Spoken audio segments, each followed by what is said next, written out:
Hey everyone, it's Riverway Plumbing and Mechanical. Ever wonder what happens after you flush the toilet, run the shower, or do the dishes? Where does all that wastewater actually go?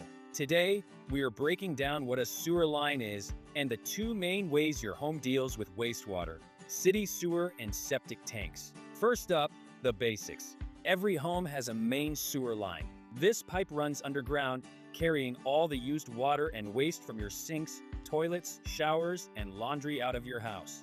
Think of it as your home's exit ramp for everything you send down the drain.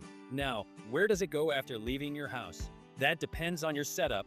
Let's look at both options. If you're on city water, your sewer line connects to the city's main sewer system. Here's what happens.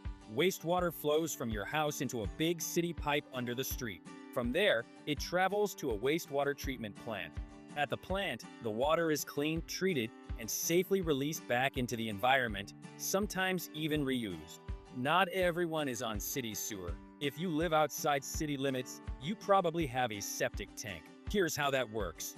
Your sewer line leads to a big tank buried in your yard. The tank separates solids from liquids. Solids settle at the bottom, while liquids flow out into a drain field underground. The soil naturally filters and treats the water before it returns to the environment. Knowing your setup matters. City sewer, watch for clogs or roots in your main line. Septic tank, don't flush wipes or grease, and get your tank pumped every few years.